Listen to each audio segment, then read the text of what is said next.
வணக்கம் தமிழா, வாழ்க வளமுடன். இன்றைக்கி நம்ம இந்த வீடியோவில் பார்க்க போகிறது வாழை கருவாடு எப்படி செய்கிறது தான். இந்த நிறைய பேர் வீட்டில் கருவாடுன்னு சொல்கிறதுக்கே வைக்கப்படுவாங்க. இனிமேல் வைக்கவே படாதீங்க. கருவாட்டில் இருக்க ஹெல்த் பெனிஃபிட்ஸ் மீனில் கூட கிடையாதுங்க.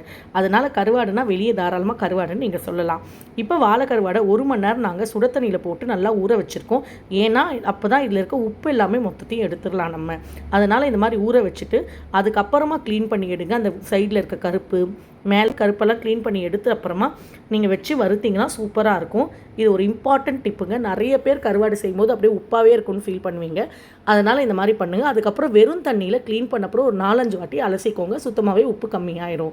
அதுக்கப்புறமா இப்போ மஞ்சத்தூள் சேர்க்குறோம். நீங்கள் வெஜிடேரியனுக்கு வந்துட்டு 1/4 ஸ்பூன் மஞ்சத்தூள் சேர்க்குறீங்கன்னா இங்கே வந்துட்டு 1/2 ஸ்பூன் மஞ்சத்தூள் சேர்த்துக்கோங்க. எப்பவுமே நான்வெஜ்ஜுக்கு கொஞ்சம் அதிகமாக சேர்த்துக்கோங்க. கவுச்சி வாடை கம்மியாகணுன்றதுக்காக கருவாடுக்கு முதல்ல கொஞ்சம் அதிகமாகவே சேர்த்துக்கணும்.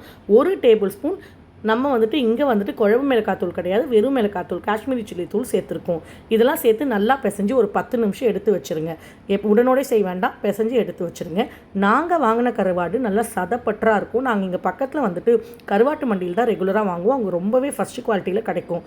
இப்போ வந்துட்டு இந்த கடாயை எடுத்து அடுப்பு மேலே வச்சு தேவையான அளவு எண்ணெய் ஊற்றிக்கோங்க. கருவாடு எடுத்து இது மேலே வச்சுருங்க.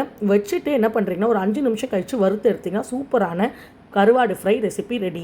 நாங்கள் வாங்கின கருவாட்டு மண்டியோட டீட்டெயில்ஸு, அங்கே எப்படி இதெல்லாம் ஸ்டோர் பண்ணியிருக்காங்க நான் சீக்கிரமாக அப்லோட் பண்ணுறேன். நீங்கள் பார்த்து செக் பண்ணிக்கோங்க. எங்கள் ஏரியா பக்கத்தில் இருந்தீங்கன்னா மறக்காமல் அங்கே போய் பர்ச்சேஸ் பண்ணிக்கோங்க. அங்கே பர்ச்சேஸ் பண்ணுற கருவாடு எல்லாமே சூப்பராக தான் இருக்குது. இது பெய்ட் ப்ரமோஷன்லாம் இல்லைங்க. நாங்கள் ரெகுலராக வருஷக்கணக்காக அங்கே வாங்குகிறோம். அதனால நான் சொல்கிறேன். போட்டு ஃப்ரை பண்ணி எடுத்திங்கன்னா சூப்பரான கருவாடு ஃப்ரை ரெசிபி ரெடி.